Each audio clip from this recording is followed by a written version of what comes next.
Ivan Eland, Senior Fellow and Director of the Centre on Peace and Liberty at the Independent Institute. Ivan, welcome to the programme. Let's go back to a few months ago when the two leaders signed a peace deal. Donald Trump brokered the agreement. Many people say that actually he was using the threat of high tariffs on both leaders to force them to put their pen to that paper. If that is true, you can understand why the fighting may have resumed, because Trump was kind of using a tactic which went beyond diplomacy almost.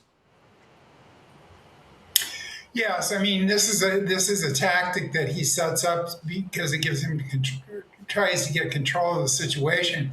It's good that he is trying to mediate between the two countries, I think, but when he employs tariffs and threats to do that, he doesn't get any friends in the long term. And of course, he hurts both countries because their trade goes down.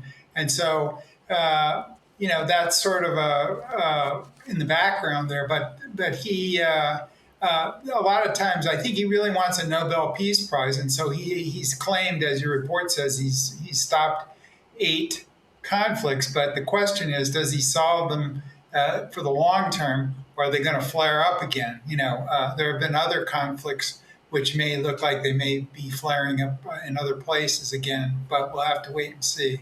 But actually, trade could be leverage for the White House because, as Prime Minister Anutin has noted, in the call, the US president didn't use trade as a way of persuading Thailand to end the border fighting. But when you look at the numbers, Ivan, 2024, 2025, the US was the main export market for Thailand. So he could use that as leverage. What else has he got?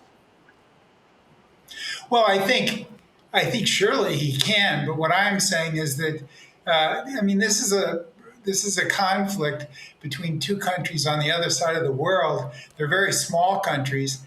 And it's fine for him to mediate, but I'm not sure he should be using those types of weapons because he's hurting the U.S. public. And he's also hurting the countries involved. We're talking about Thailand here at the moment. But whatever country it is, if he uses these tariffs in his negotiation, he's hurting the economies of all the countries, including the U.S., by not allowing the exports to come into the United States. So yeah, I'm sure he's going to use these types of things. And even if he doesn't mention it this time, it's implied. But the question is, should he be doing that?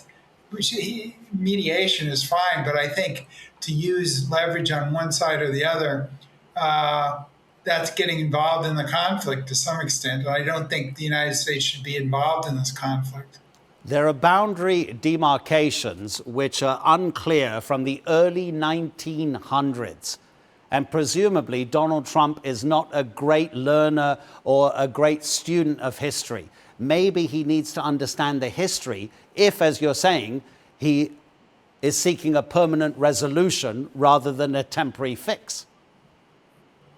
Well, exactly. And there's a lot of these colonial borders that were created by the colonial powers at the beginning of the last century, and they're still causing problems. We have India, Kashmir in India and Pakistan and others as well. And so these borders, you have to know the history in whatever conflict you mediate. You don't just go in and I'm solving 8 conflicts. And he did get a ceasefire in July, but as we see, the ceasefire seems to not be holding now. And they even got a peace agreement in October, which doesn't seem to be holding either. So are these conflicts? The question is, should he be using the tariffs to leverage short-term effects? He's too short-term oriented in a lot of his policies, not just the tariffs, but other things as well. Yes, you're right. He does need to learn the particular conflict, the history of the conflict,